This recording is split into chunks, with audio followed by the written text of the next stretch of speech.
10NW, the Teutonic Imperium sat in an uncertain state. Despite a decently strong military and secure alliances, it greatly feared its potential demise.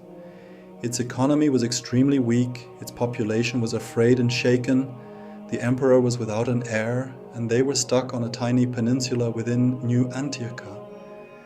The lasting effects from the Great War were extreme, despite not even being on Eartha still. Electricity and fuel reserves were low, lights flickering in New Antiochia all the time. Fuel reserves were permitted only for military use, and even those were extremely limited. The past 10 years may have been successful in the sense of continued survival, but that was all the Teutonic Imperium could claim as a victory. Thus, a campaign to expand the Imperium was put into the works, the makings of the First Expansion War. The Teutonic Imperium set its sights on various Pittleite tribes and clans, along with a few independent cities.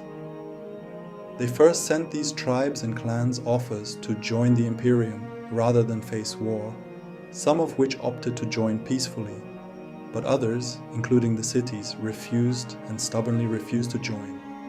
Thus the Teutonic Imperium, along with the Fireside Harbor, entered open war with the Northern Tribals Alliance and Dalreach. Most of the early attention was focused on the north, while the latter half of the war was spent in the south. This would prove to be a poor decision in the long term. Using their precious fuel reserves for their navy, the Teutonic Imperium set out against the Northern Tribals Alliance, while they sent some forces south to block Dalreach's land routes. The Dalreachian navy did manage to stay open, allowing for a very small funnel of food and supplies to Dalreach, though it was very limited due to a lack of other allies or on-land sources. Fighting began near Havoc Road as tribals and clans under the Iron Bastion's banner fought to delay Imperium forces. At first, the Northern Tribals Alliance suspected the Grand Alliance forces were moving to besiege the Iron Bastion, before moving on to the Crucible in the far north. These suspicions were quickly cast aside and replaced by panic when the entirety of the Iron Bastion was bombarded into dust and rubble by the harbor artillery in a 3-day-long bombardment. The Teutonic forces were simply holding back and assaulting tribals and clans outside of the Iron Bastion as the fortress was blown to Kingdom Come. As the Teutonic forces in the far north moved to prepare their attack on the Crucible, the forces outside the Iron Bastion moved into the ruins as the harbor bombardment ceased.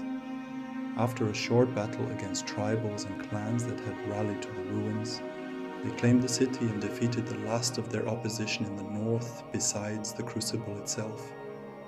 Before landing forces in the far north, the Teutonic Navy had to contend with the Crucibilian Navy.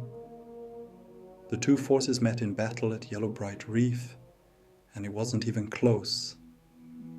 The battle itself lasted 30 minutes, and was simply the Teutonic Navy blasting the Crucibilian ships apart, not suffering a single casualty themselves. Thus, the landings began unopposed as the Crucibilians settled in for a siege. While not directly assaulting the Crucible itself, as the Imperium wanted it intact, they assaulted the Crucibilian forces, defending a massive fort complex that defended the city, the siege of the Crucible beginning. The siege itself lasted a few days, but resulted in a victory for the Grand Alliance as they seized the fortress and marched into the city itself without any resistance, ending the fight in the north. The Grand Alliance then turned their attention southward, the navy sailing down as Teutonic land forces marched towards Dalreach's lands. To add to the worries of the Dalreachians, the Teutonic forces had gotten a substantial upgrade thanks to a secret project. New tank models and infantry equipment were created and given out, the forces marching southwards to Dalreach given priority. However, the Dalreachians had a trick up their sleeve. Having observed the Teutonic Imperium's way of conducting warfare, its leaders had devised several strategies, replicating the Imperium as best they could. They even made some changes to their navy, and how they would fight the upcoming battle, their hopes for naval victory improved. The Dalrikian navy moved out of its dock and met the Teutonic navy just off the shores of the city and fortress. As night fell, the Teutonic forces and Dalrikians watched the battle commence from land. The Battle of Reach Gulf was a total victory for the Grand Alliance, the morning bringing a sea littered with destroyed Dalrikian vessels, oil and fire everywhere in the ocean. The Teutonic navy moved in and completed the blockade, not even allowing a single blockade runner through their screen. The Teutonic land forces moved in against the edge of the river, separating Dalreach from the mainland, and dug in, beginning the siege of Dalreach. The siege itself lasted 6 days and was by far the bloodiest battle of the war, claiming more than 3,900 Teutonic lives, while claiming about 3,500 Dalrikian lives. The war soon ended, however, as the last remnants of the enemy surrendered and Grand Alliance forces claimed their last objectives. The war claimed around 6,300 lives from the Teutonic Imperium, the harbour not sustaining any casualties as they acted as firing support on the advice of the Imperium's generals, that is, while the harbour expanded their reach into the mountains and obtained huge sums of gold and loot, the Teutonic Imperium expanded greatly, claiming large sums of territory and establishing several new cities. This war put the Teutonic Imperium and harbour on the map as major powers, ones not to be taken lightly. However, further southwards past Dalreach sat the new Aedenian Empire.